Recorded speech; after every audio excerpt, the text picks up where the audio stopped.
What's up, everyone? Welcome back to the Empowered Athlete Podcast. It's your host, Natty Boss.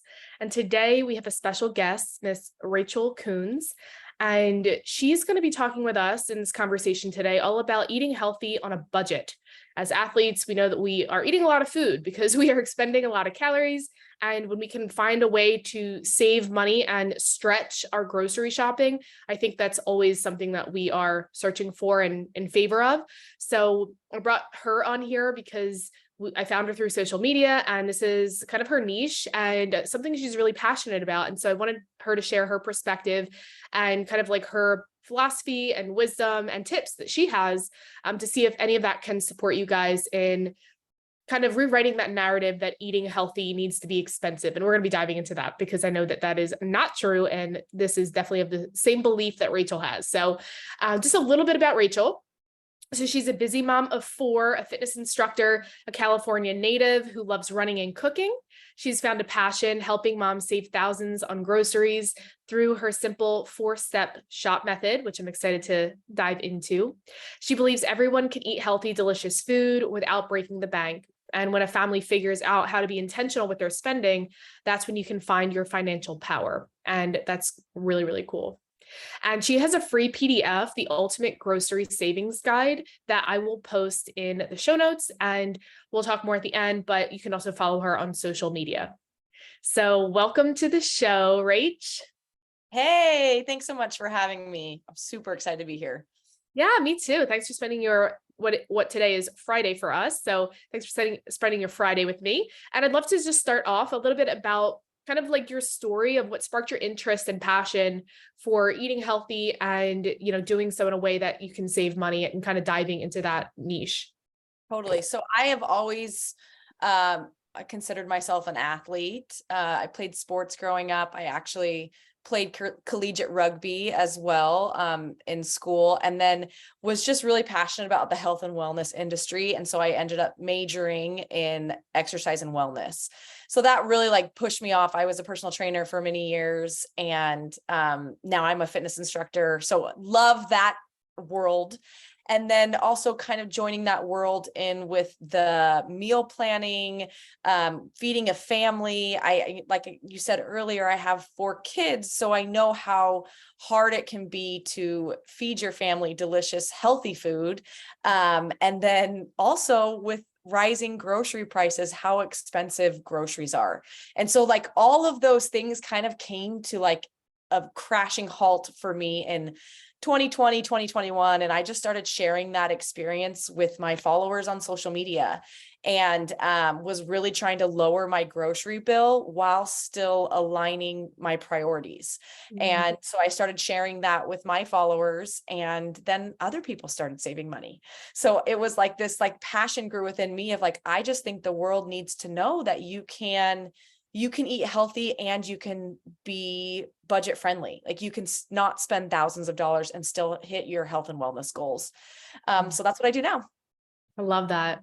It can be really tricky because we are just immersed in this consumerism culture of just buying, and not to mention commercials that, we don't even know that we want that thing until we see the commercial. And then we're like, oh yeah, I get that thing. And I think that having focus, and you had mentioned something like priorities and getting clear on those things, I think can really just help streamline and beeline that process when you're in the grocery store. This is, what I want, this is what I'm going for, and not getting distracted, which is so hard to do because of that consumerism culture that we're inundated with. So I think that this is absolutely a conversation that many people are going to appreciate. And we can kick it off with that statement I mentioned in the beginning around, eating healthy is too expensive. And I'd love for you to share kind of your insight on that and, breaking down that barrier and that limiting belief essentially. Right. So yeah, let's tackle that and kind of go a little bit deeper. So when you say eating healthy is expensive, What you're saying is all the health foods that you are buying that you think are healthy are expensive. And that is true. There is truth to that. There's a lot of health foods that are expensive. There's also a lot of health foods that are not expensive. And so a lot of times I think we think that because we want all those convenience health foods, we're going to pay an extra dollar for that. But when you really step back and say, well, if I'm going to meal prep and I'm going to cook and I'm going to use whole foods, you're going to spend so much less money buying whole foods than you would buying packaged, processed health foods. So yeah, you can spend a lot of money eating healthy, and you can also not spend a lot of money eating healthy. It's what you choose. And a lot of times it's just bringing awareness to that for people. They just don't even think that's possible. And so here I am. Hi, I want to tell you that it's possible to do both. Yeah.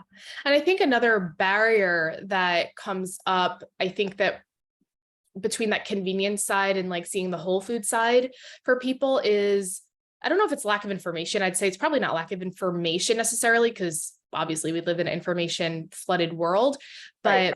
people don't necessarily have the skill sets or develop the skill sets to create something from that whole food form. And so that can seem intimidating to be Mhm. like, this is already cut, prepared, and put spices in and all of this stuff. And I know that the ingredients in it are healthy. So I feel like it's like easily and more accessible.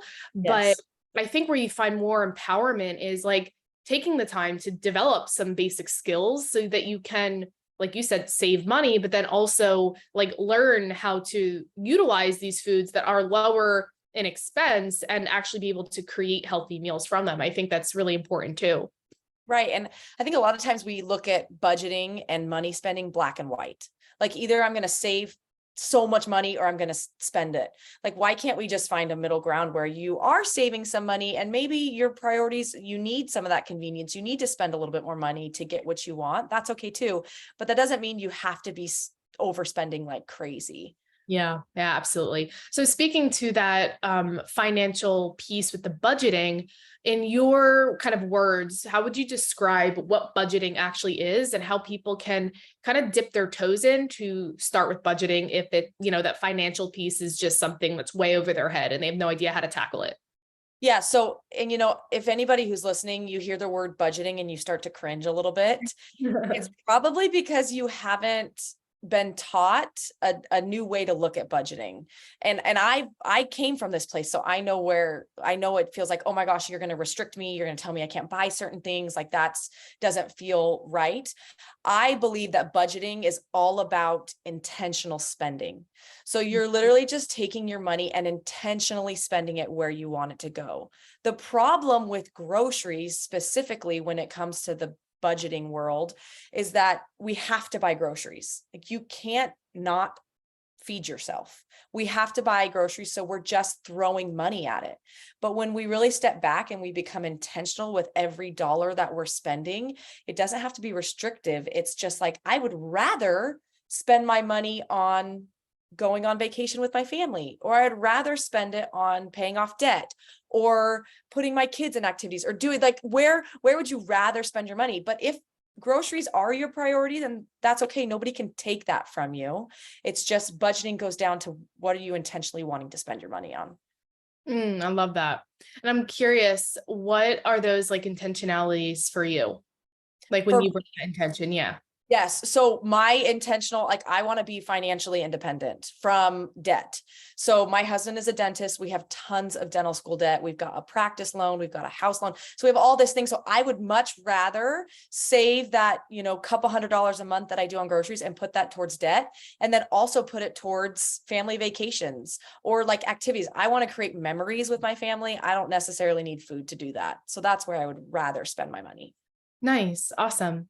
And so this is something I know every single person will resonate with. And I'll share a little hack of what I've done, which is a little ridiculous, but whatever I got to do to make sure that I do not overspend. Yeah. Speaking to like the tips on preventing overspending, one of the hacks I like to do is if I know, like if I'm going grocery shopping for like a week's worth or 2 weeks worth or something like that, like obviously I'll get a cart. But if I have to grab a couple things, don't even tell me that you've never been into the store and grabbed more than what you needed, right? And so Oh what I yeah. do, I don't grab a cart. I literally just walk in with my hands. That's Because if smart. I have 2 to 4 things I need, I'm like, this is what I need. And I will not lie and say that there have been times where I've juggled things like under my chin and maybe it's like a full part. But I'm like, no, Natalie, like this was the whole purpose. That you're gonna look like an idiot, a fool walking through the grocery store. But like, I'm like, no, this is my limit. I need to stick to this boundary with myself so I don't overspend. So that's been one thing that I've done, probably not the most efficient or effective, but I'd love to hear some tips from you. So part of what I teach in my shop method is actually trying not to go into the grocery store to get your groceries.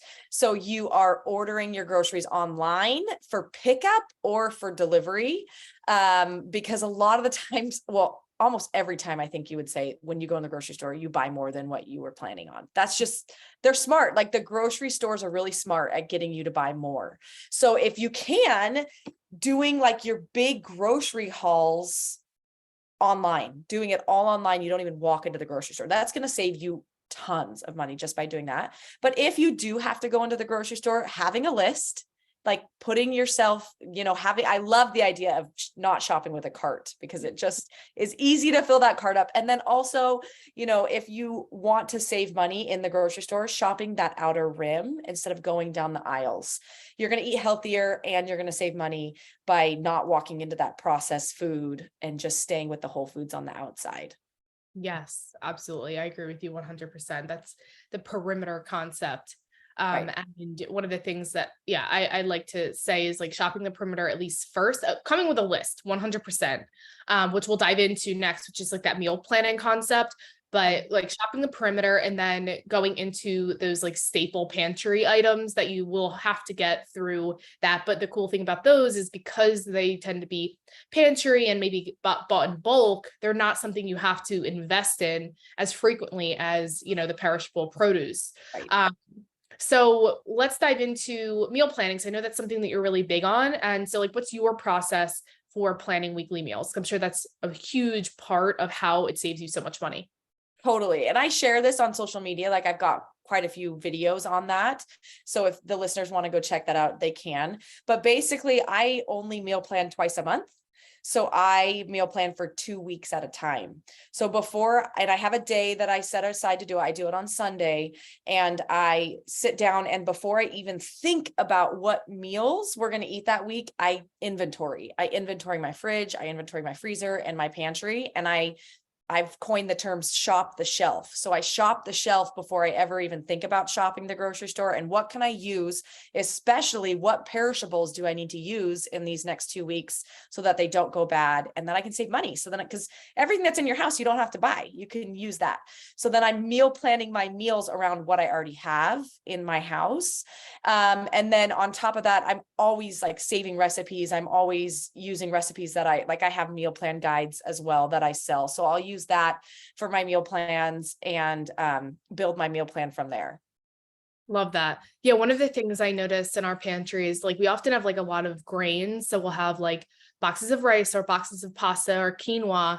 And when I do that inventory before, I'm like, do we need pasta? Like we have literally all of this stuff. So we have all these grains that we've stocked up on because we fell victim to, let me just throw this in the cart because Right.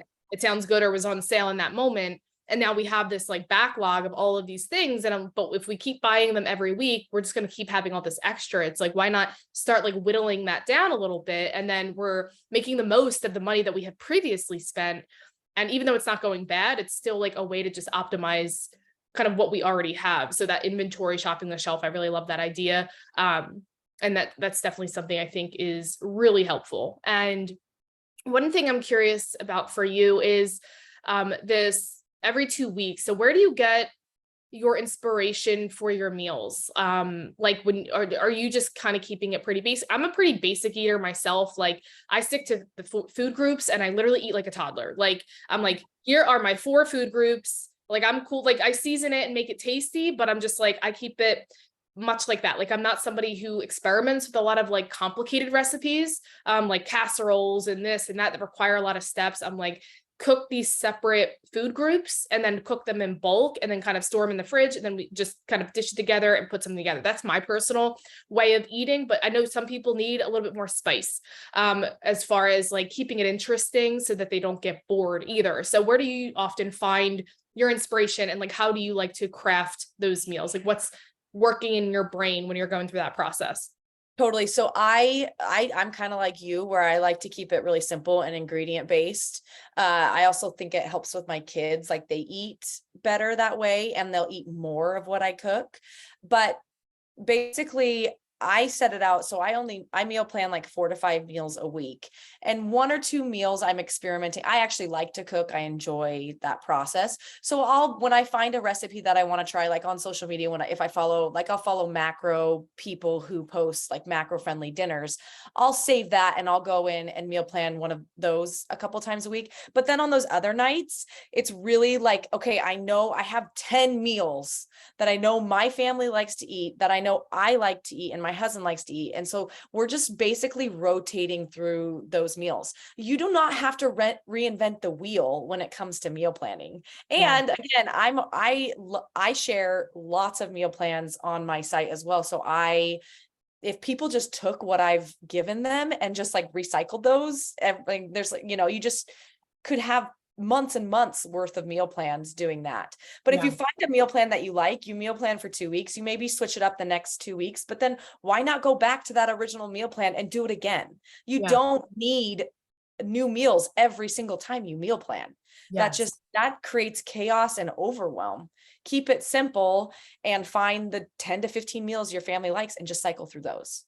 I love that. I love that. I totally am on the same page with you. I think that we overcomplicate things and I think it's part of, I don't know if it's just the nutrition culture, the wellness culture, or maybe because we're inundated with so many recipes that like we have this urge to almost buy into the fact that we have to do that, or maybe we're like not doing enough, or what other type of subconscious narratives could be going on there. And it's like, it gets to be simple. Like that's one of my mantras with nutrition, is like nutrition gets to be simple.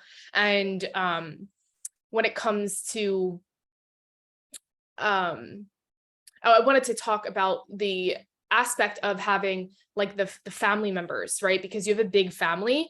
And so accommodating for family members with different tastes and preferences, how do you kind of go about that process? That's one thing I see a lot with my clients. And I often tell them, I'm like, it starts with the person who's cooking, number one. Like my toddler does not have control over me. Like if he's not going to eat something, then you don't eat that day. Okay. You're not going to just get this whole separate meal plan because you're being picky. You're going to learn how to adjust your taste buds. Right. And so I think it's really important to just like stay that course. But like, how do you work with that? Having 4 kids, who obviously probably have different taste buds. How do you keep those same meal plans on repeat, but like have those different, like maybe integrations or adjustments per person?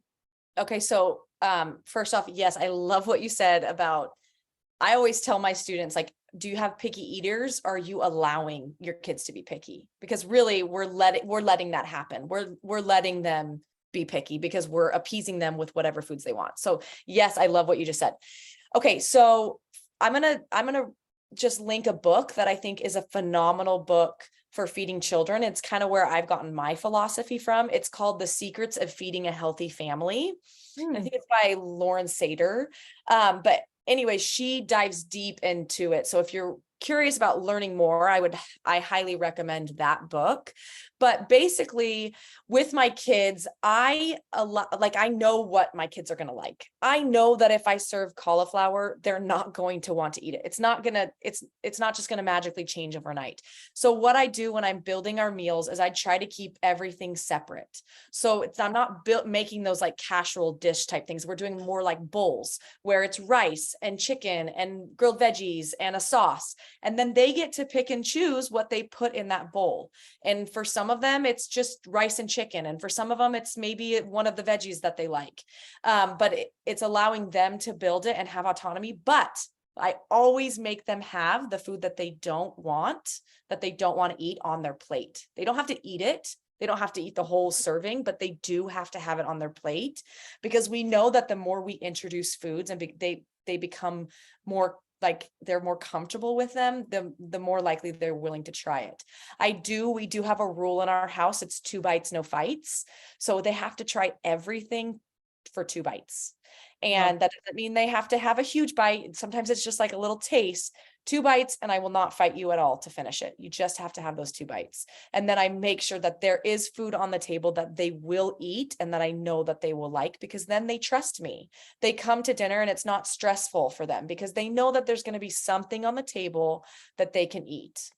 So Yeah. that's what I do. I love that so much. And I'm definitely experiencing that with my toddler right now. Like I definitely have those staples I know that he eats. And then I kind of just like, we have those little trays that are sectioned off. And so like two of the sections are what he likes to eat. And then that third section is usually where I'm introducing something new. And then I'll kind of stick with that new thing for a couple weeks for that exact same reason, like exposure. I think, I can't remember, don't quote me on this, but it's a while back when I read this back in school probably, but I think it's like exposure like 12 to 13 or 12 to Yeah. 15 times Uh-huh. is when they start to finally feel that, inclination to maybe try something. And that means as the adult, as the parent, as the caretaker, you can't cave in that first attempt. Like you really need to just be consistent with it.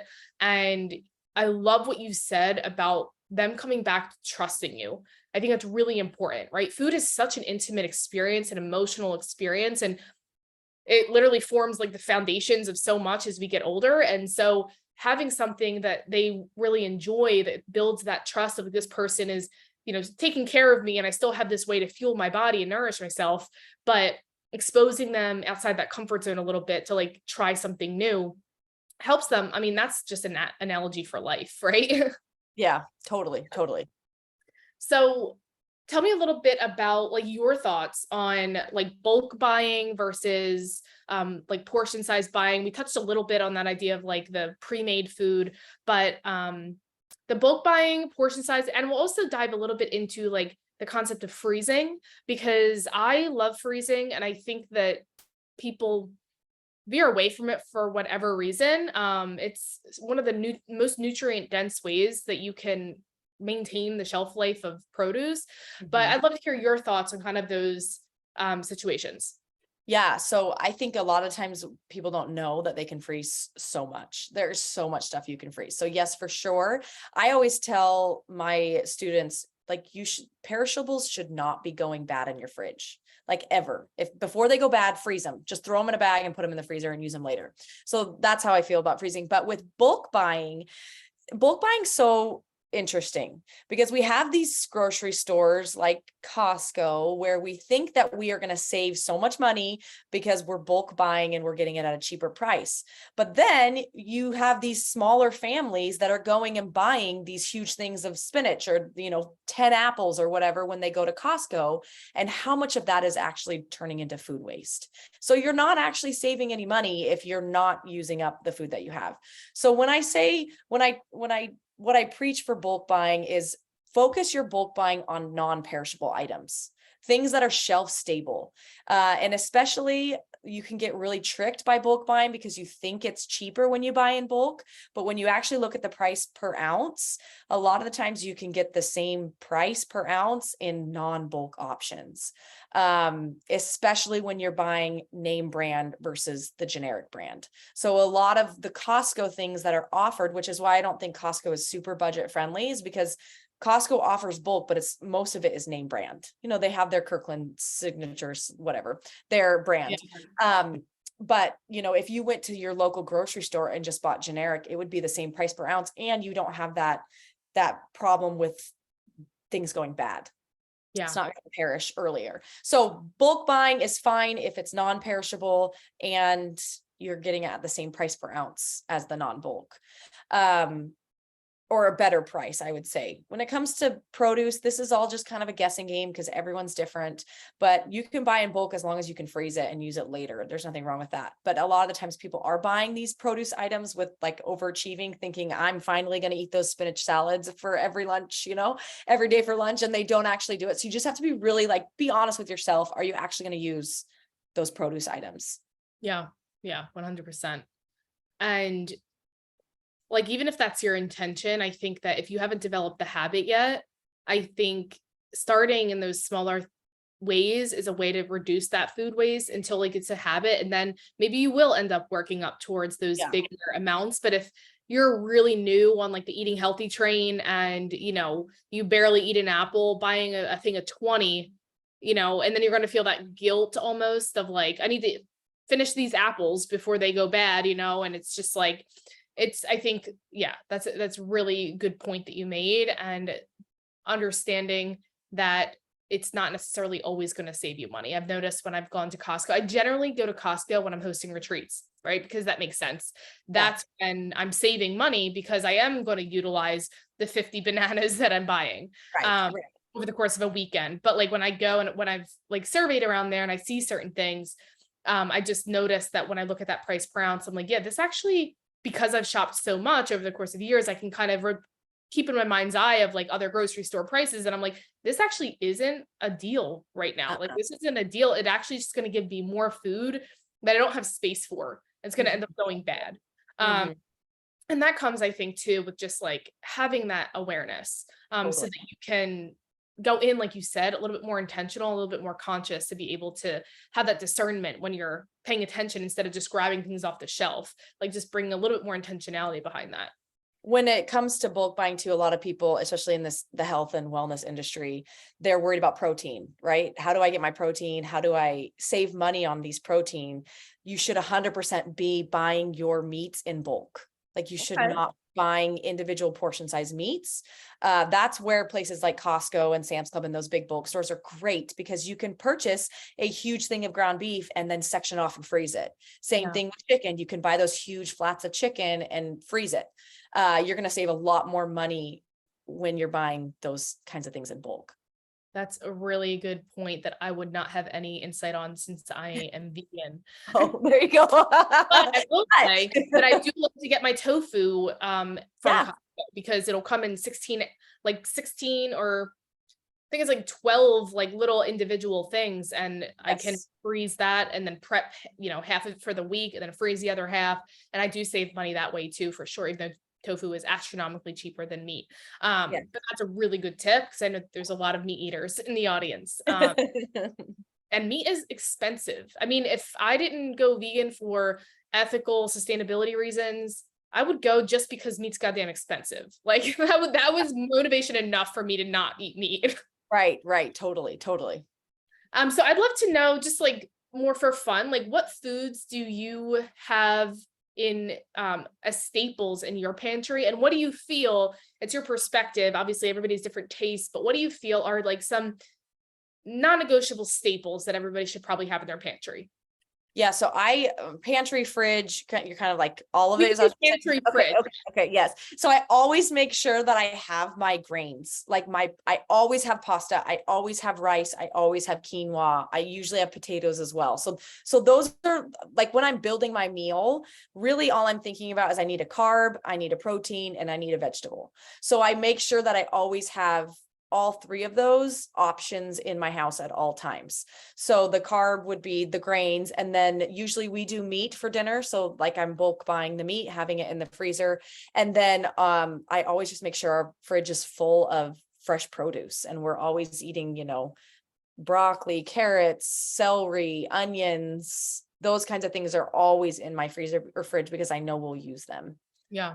And then what about the pantry side of things? Like any other staples that you think are really good buys to have just in your pantry? Like, I don't know, things like olives or sauces or things like that. Yes. So canned beans, canned corn, canned tomato sauce. I also always have spaghetti sauce on hand. And all like my baked goods needs, like your sugar, your flour, the basics of those I always have. I will say that a lot of times people are always trying to like, how do I stock up for my pantry? It's important to stock up and have those like basics, but a lot of times we try to like over stock up. Like we always have apocalypse coming. Yeah. And like, we always have more than we need. We're like like you said before, we're consumers. Like we just want excess. We just want all this excess. And like, if you are going to this grocery store once a week or once every 2 weeks, you can go a couple days without canned beans, like you don't need 20 cans of beans, especially if you're never eating them. Like, how often are we just buying all this food and then we don't actually use the food that we have? Yeah. So that's why I'm super passionate about shop your shelf. Like, stop buying more food until you've used all the food that you have on hand. And we have convenience in our life. Like, the grocery store is 5 minutes away. If all else fails, you can go to the grocery store. And I think 2020 really freaked people out with that. People are always worried about, like, what if there's food shortages? What if all these things? I don't totally think everybody should have food storage, but that's separate than what's in your pantry. That's separate than like Yeah. your Yeah. that you're working from. Yeah, yeah. One of my favorite things to do, like it's almost like this fun creative project. Like we do two things. One is kind of like a leftover remake over. And this is fun because they actually did a whole, I think it's on Netflix, like a whole Netflix series called like Leftover something, like Leftover. Oh, yeah, yeah, yeah. It's really fun. They repurpose all these leftovers. Like it starts from like, Chinese takeout and you have to repurpose it into like a Thai cuisine. Like it's all this different stuff. Oh, I yeah. always really like to do that. So like similar to you, we have kind of like meal planning for 4 to 5 days of the week. And then the last 2 days of that week is recycling, and kind of a lot of times we'll take all our excess veggies from the week that are in all the containers leftovers, and we put them on a sheet pan, throw them in the oven, and we're just like, this is our hodgepodge. And then we kind of just put everything together, all the meats they do. And same thing, just like that's exactly what we do as well. So I love like just making things. I think finding that novelty is really important, like repurposing things. It brings a different conversation, which is just like enhancing your relationship to food too, right? And like, and you can invite your kids into that process too, depending on their age, to just like let them see too that you can create new things from things that you already have. And then the other thing that we like to do, or that I personally like to do, is I love to just go in. It's almost like a pantry clean out. I'm like, I'm going to meal prep whatever I can available based off everything that's in my pantry. Like, what do we have here? And then sometimes it is like, one time I made a meal of 5 cans. Yeah. It's like, Totally. it was like corn, it was like tomato, it was beans. And I was like, oh my God, I just made this amazing chili. Yep. From 6 cans of beans that were in here, and awesome. Like, Yep. Yep. can really, those are things that I like to do. And so that's one of the ways, I guess, I like to reduce food waste and just repurpose things. And we talked about freezing as reducing food waste, but are there any other tips that you would give to reduce food waste? Like anything else that maybe we haven't said? Sure. So I give my students an essentials list. And this is basically the things that you need on hand, so you don't have to go to the grocery store like every day that you're using. And having that essentials list, and everybody's essentials list is different, right? Because we all have different dietary needs and we're all in different phases or whatever. But so when I have my essentials list, I know exactly what I need to have on hand and how much I need to have on hand to keep me out of the grocery store, right? Because I only go to the grocery store every 2 weeks. So it's keeping tabs on what we are using. And then it's not guesswork anymore. Then I'm like, oh, are we going to eat? Like, are we going to go through all that almond milk or whatever? Like, no, I know exactly what we're eating. And I'm just keeping tabs on that with my essentials list. I love that. Love that. And I think it's a good accountability tracker. Totally. Totally. It's like, Yeah, you can adjust it. Yes. Yes. Yeah. And you had mentioned that you like to, or at least to save money ordering your groceries or picking them up. So when you go shopping every 2 weeks, what's your personal style? Do you just go in to have that experience, or do you just pick up or get delivery, or is it a combination of both? No, I very rarely do I go into the grocery store. Most of the time I'm meal planning at home. I shop from 2 different stores. I open up the tabs on my computer and I'm adding food to the order, and then I pick it up Monday morning. And then I'm done for 2 weeks. I don't have to think about it. We have all the food we need. And it's so simple. It feels complicated, but it's so simple. And it really is so much easier that way. So I want to share something that's personally coming up for me, because I can feel not a resistance, but I can feel like one of the things that I've had hesitation with when it comes to ordering is what if the person gets the wrong thing? Like for me, and I guess that comes from like that this little part of me needing to control exactly what's in my cart to be like, this is the one I want. What if they get me the one that has the 3 rotten strawberries in it, right? And so I'm just curious. I mean, this is totally not even part of the plan, but this is came up for me, and I'm like, because now I'm like, you got me hooked. Like, I'm like, I'm going to order. I was actually going to go grocery shopping after this. I'm like, I'm going to order it. Like, let's order it Do it. and pick it up. Yep. But then I was like, you know what? I feel something coming up within me that's like, they're gonna mess it up somehow. Yeah. So have you ever experienced that, or how did you navigate that? Where do I get that question all the time. So you are not alone, Natalie. Oh my God. Everybody feels this way. Or like, what if they pick the bad apple? You know, it's very worrisome for some people. So I always just say, try it out. Right? You might as well just try it out and see how it goes for you. Every store is different. My stores that I pick up from are phenomenal. I've been really happy with them, but I've also had people in other parts of the United States that aren't happy with the same exact store, and they don't like the way that their store does it. So just try it out and see how it goes. But also most stores, they are incentivized to give you good stuff. Like they don't want to give you crappy produce. They're going to try and give you the good stuff. And a lot of times, if you're not happy with that item, what's stopping you from walking into the grocery store when you're already there picking up your groceries and grabbing, you're still maybe having to go in the grocery store. It's a little bit more inconvenient, but it's maybe only 5 minutes instead of a half an hour that you were spending it in there. And if I get a produce item, like I actually get my groceries delivered now. If I get a grocery item that I do not like, I'll go into the app and I just say, I'm not happy with this thing of broccoli or whatever, and they refund it immediately, like no questions asked. They're usually really good about that. Oh, okay. But that's definitely eases that fear a little bit. Yeah. Try it out. And you know what? Like, I know there's a lot of resistance for it. People feel some ways, but I get a lot of messages of people who are like, I didn't want to do this. I tried it and now I can't ever go back. They love it. All right. I am sold. I'm gonna do that right after this call. And I'd love for you to speak a little bit more. What do you want to speak to, just to explain a little bit more about your 4-step shop method, like how that process is? Sure. So the shop method is something that I created last year when I was teaching people. And I just felt like we want like steps. We want like a step-by-step. How do I do this as a routine? Because I could show all of these tips to you. I could say like, do this and this and this and this, and you could go do it, but it's sometimes overwhelming. It's not a cohesive, like start to finish. So the shop method was basically birthed because I was like, I need a full-on routine for people. Yes. So the shop method is 4 steps. It stands for shop the shelf, have a plan, order, and prepare. So that's basically like before you even think about going to the grocery store, what we're doing in our house to prepare ourselves, how we're meal planning, how we're actually getting the groceries from the store to our house, and then how are we cooking our food so that we're saving the most amount of money. We're making it as simple as possible, and we're taking out overwhelm. We're taking out that stress because we know exactly what we have to do. Love that. And I'm just curious, is this something, do you go through that process like every 2 weeks, or it's probably like second nature for you now, but and how long does it usually take for you to like make that assessment?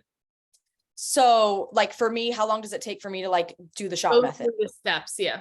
Yes. So for me, it's like 30 minutes, right? Okay. So I give myself like 30 minutes every 2 weeks on a Sunday to do this process. And, it's a little bit trickier when you're first getting started, but once it becomes second nature, it's so much easier. Like you don't even have to think about it. Yeah, 100%. Love that. This has been an awesome conversation and so many great tips. And I know that everyone's going to take away so much from this and so many golden nuggets. And like I said, you got me hooked on ordering. So I'm going to do that after this, and I'm excited. I'll let you know how it goes. Okay, good. I'd love to kind of lead this conversation with you opening the floor to how people can connect with you if they want to dive deeper. And we had mentioned one of your resources, your free PDF, but if there's any other resources or programs that you'd like to share with the audience for people interested, I'd love you to kind of take it away.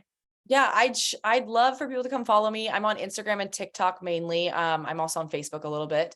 Follow me on there. Come talk to me in the DMs. I love chatting with people about where they're at and how I can get them started. The savings guide is a great place to start because it's basically what we talked about in here in a free PDF. Like it's 15 pages of information. I have meal plans in there. I have grocery lists, all that. And then if you want to work further with me, I do have next month, I'm going to be doing a workshop. So once you sign up for that ultimate savings guide, you'll get an email and you can sign up for that workshop as well to kind of get more information about what I do. Awesome. And do you know offhand what the date of the workshop is? Yeah, it'll be August 17th. So it should be right when this podcast comes out, right around then. Okay, awesome. Awesome. Well, as always, if you've learned anything from this podcast, if you had a great time listening to our conversation, anything you want to share with us on social media, we would love to see what you took away, what you learned. You could tag us both, Hey Rachel Coons on Instagram and Body by Boss LLC. We'd love to reshare and, just celebrate you in being excited about eating healthy on a budget, as excited as we are. And other than that, we will see you in the next episode. Thank you guys for tuning in, and we'll talk to you later.